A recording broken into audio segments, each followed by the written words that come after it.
j'espère que vous allez bien. Je vous retrouve aujourd'hui dans une nouvelle vidéo YouTube. Et aujourd'hui, on va aller vite parce que là, j'ai envie de commencer. Aujourd'hui, je vais faire une veste quilted à partir d'une couverture. Et je vais essayer d'en faire deux. Est-ce qu'on va en faire deux à la fin de cette vidéo? Je ne sais pas. En tout cas, je vais déjà essayer d'en faire une, mais dans l'optique, dans l'idée, ce serait d'en faire deux pour offrir à Noël à ma grand-mère parce qu'elle adore les trucs patchwork comme ça, donc trop hâte de voir si j'y arrive. Donc déjà je vais vous montrer les couvertures que j'ai achetées. Celle-là je pense qu'elle est moins belle, elle est moins quali, c'est un truc un peu genre offert de la part de Yves Rocher je crois. Vous voyez le genre de cadeau qu'il donnait à l'époque chez Yves Rocher. J'aimais bien les motifs mais voilà, la qualité est pas incroyable et elle est beaucoup plus petite, c'est une couverture genre bout de lit ou d'enfant. Par contre j'en ai trouvé une, je pense qu'elle a été faite à la main et celle-là elle est immense et donc les motifs sont incroyables. Il y a des petites fleurs, des petits carreaux Vichy et tout. Et du coup on va faire un mix des deux parce que je veux vraiment que ça soit en mode patchwork, en mode grave stylé. J'ai vu ce type en fait d'inspiration, je vais vous mettre là, de veste qui coûte grave cher.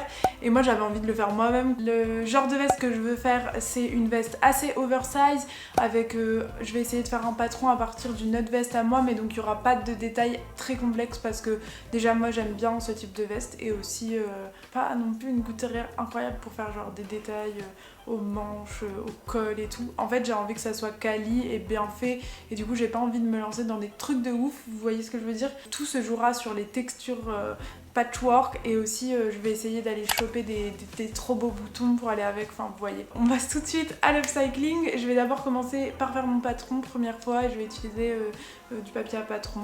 Donc voilà. Bon, j'ai commencé à découper le papier à patron mais vous allez voir juste après qu'en fait je vais faire machine arrière, mais sinon c'est comme ça que j'aurais fait. Je les aurais scotchés ensemble parce qu'ils n'étaient pas assez grands pour la largeur de la veste. Première update, je viens de réfléchir et en fait j'ai retrouvé dans mes affaires un patron Marilou Studio, c'est la marque d'une copine qui fait des patrons. Elle vous envoie par la poste le patron en taille réelle, des patrons débutants, genre trop bien. Et moi elle m'avait donné le patron d'une veste, elle me l'avait offert et je l'avais jamais fait parce que j'avais jamais trouvé l'occasion. Et en fait là je me dis que si j'utilise ce patron pour ma veste, même si ce sera pas exactement la même forme, ça ressemble. Les bases et aux manches, je serai sûre de mes proportions. Pour les manches et tout, vous voyez, je vais pas faire trop à l'œil nu, même si j'aurais pu. Mais là, comme je vous ai dit, je veux faire un truc propre et tout. Ce que j'allais faire de base, c'est prendre ma veste sans manches comme ça, c'est un des prototypes Riface, et genre décalquer le contour. Donc en vrai vous pouvez faire ça avec n'importe quelle veste sans manches que vous aimez bien.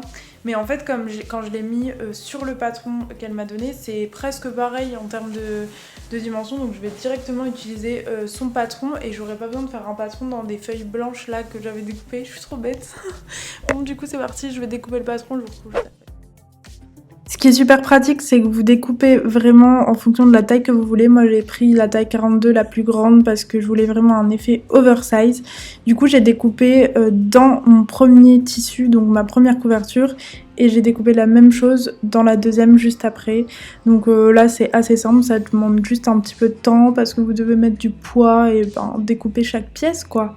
Mais je découpe dans chaque couverture, parce qu'après, je vais venir mixer les deux. En formant des petits carrés, enfin vous verrez dans tous les cas. Au début je voulais pas doubler ma veste parce que je m'étais dit que ça allait être déjà un peu molletonné par le molleton de chaque couverture. Mais en fait vous allez voir que déjà en fonction des couvertures il y en a une plus fine que l'autre, genre celle-là que je suis en train de découper elle est plus fine que celle que je vais découper juste après. Et surtout celle-là elle est tellement de qualité un peu merdique qu'en fait l'arrière limite il n'y avait pas de doublure sur la couverture, genre c'est brut en mode le molleton directement. Du coup voilà, pour celle-là j'ai un peu galéré parce qu'il y avait vraiment pas beaucoup de tissu comme c'est une couverture enfant. J'ai dû un peu faire des micmacs pour trouver la place de faire toute ma veste, mais j'ai fini par réussir. Dans l'autre vous allez voir elle est tellement énorme que j'ai pu faire 3 vestes à la fin.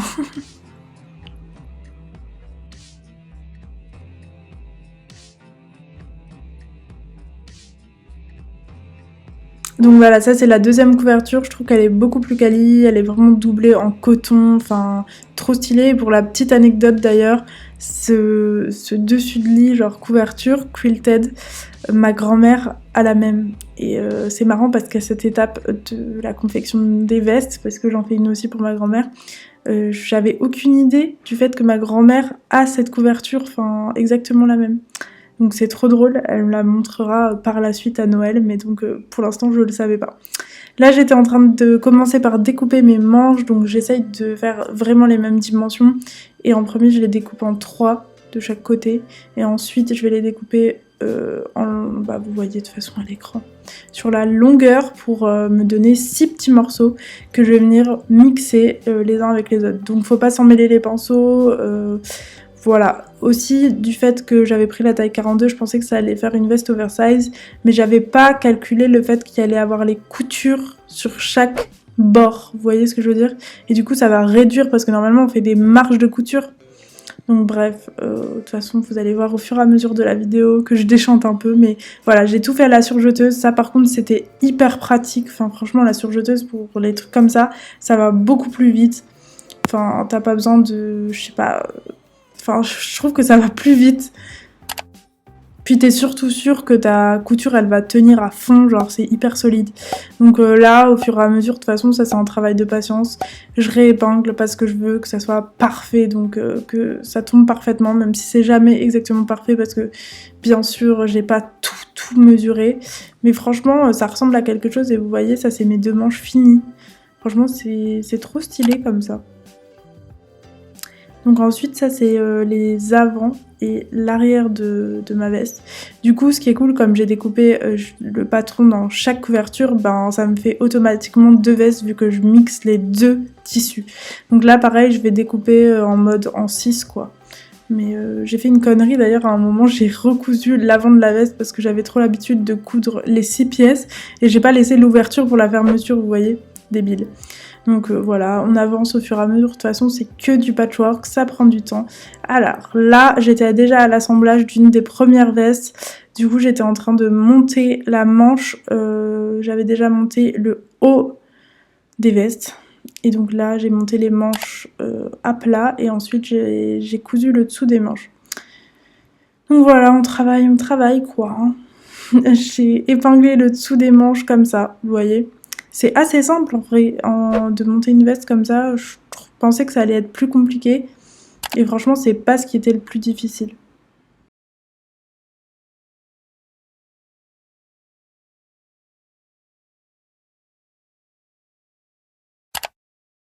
Donc là, c'est une des conneries dont je vous parlais. Du coup, j'étais obligée de réouvrir. J'ai essayé d'enlever avec le truc là pour enlever les coutures, le découvite. Mais en fait, quand c'est du surjet, c'est impossible. Donc, grosse galère. Et là, je me suis rendu compte aussi que la veste était trop courte d'après moi. Du coup, je suis repartie prendre du tissu. Ce qui est cool avec le côté patchwork, c'est que c'est pas grave, quoi. Si vous rajoutez du tissu, donc j'ai rajouté du bas pour cette veste-là. Parce que je la trouvais trop courte. Mais dans tous les cas, au final, après ça, je me suis rendu compte qu'elle était pas assez oversize pour moi. Du coup, voilà une des 2 vestes que j'avais commencé qui est presque finie. Vous voyez que là, je l'ai rallongée, donc c'est quand même bien. Mais d'après moi, elle était pas assez oversize. Enfin, je voulais un effet vraiment plus large pour faire le style vraiment stylé. À côté de ça, j'ai cousu exactement les mêmes pièces dans une doublure. Donc j'ai pris du tissu un peu comme ça à carreaux pour les manches et à rayures pour l'avant. J'ai pris un peu avec des chutes que j'avais. Ce qui est cool avec le côté patchwork, c'est que tu peux mettre tout et n'importe quoi. Et du coup, je l'ai juste rentré à l'intérieur et après, c'était direction l'atelier pour coudre le billet. Donc ça, vous pouvez le faire à la maison, mais à l'atelier, ils ont un pied spécial qui est super pratique, qui va super vite. J'ai aussi cousu des poches sur le côté, enfin dans un deuxième temps que j'avais pas filmé. Comme je vous ai dit, j'ai pas tout filmé. Donc ça c'était la 3e veste que j'ai faite, qui était beaucoup plus oversize et j'ai pas filmé le moment où je l'ai faite parce que j'en pouvais plus, vous voyez les gars. Mais voilà, là j'ai rajouté des petits détails qui font peut-être un peu too much, mais je sais pas, je voulais vraiment un effet kitsch. Je suis de retour avec, regardez ce que j'ai sur le dos. J'ai fini enfin ma veste, une première et une deuxième dans cette boîte. Si vous avez regardé tout le long de cette vidéo, vous savez que au final au début j'étais partie sur 2, au final je voulais en faire 3 et finalement j'en ai fait que 2. fini entièrement. Ça a été que des péripéties, je n'ai pas tout filmé les gars, je sais pas, quand je vous filme ça, je sais même plus ce que j'ai filmé ou pas filmé. J'espère que vous allez voir quand même pas mal de petits rushs dans cette vidéo et de petites explications, mais voilà, c'était vraiment cette vidéo pour but de vous montrer que on pouvait personnaliser à fond ses vêtements, les faire soi-même, faire des cadeaux de Noël aussi qui ont du sens pour des êtres chers. Et c'était un peu le but principal. C'était pas vraiment au final un tuto de A à Z parce que tout simplement il y a plein de trucs sur lesquels je me suis trompée, où je suis pas spécialiste et où je veux pas vous faire de conneries. Je vais vous montrer les finitions sur cette veste, elles sont beaucoup moins bien faites que sur celle-là parce que je l'ai faite en première et celle-là en deuxième. Enfin plein de trucs. Pareil, au début j'avais fait les vestes au final beaucoup trop centrées, c'est pour ça que j'ai refait celle-là plus oversize. Ça a été tout un cheminement et un travail de 2 longues semaines où j'ai carrément fini celle-là ce week-end en Normandie chez ma tante. Enfin, une galère, mais franchement je suis trop fière d'avoir réussi. Du coup voilà la première veste. De toute façon je vais vous faire des close-up. Ça c'est la mienne qui n'est pas patchwork, enfin elle est patchwork parce que le dessus de lit il était déjà en quilted patchwork, mais elle n'est pas mélangée avec l'autre couverture parce que tout simplement je l'ai faite en cours de route et c'était quand je m'étais rendu compte que les autres étaient trop cintrés à mon goût et que je voulais un truc bien plus oversize. Au final je suis trop contente quand même du résultat. Deuxième veste, je l'ai mis dans une belle boîte pour ma grand-mère. Du coup celle-là c'est plus genre un espèce de manteau et celle-là c'est plus une veste à mettre en par-dessus et donc qui est doublée. Vous avez sûrement vu les rushs avec du tissu rayé, donc plus fin, mais au final sur celle-là j'ai pas mis de boutons.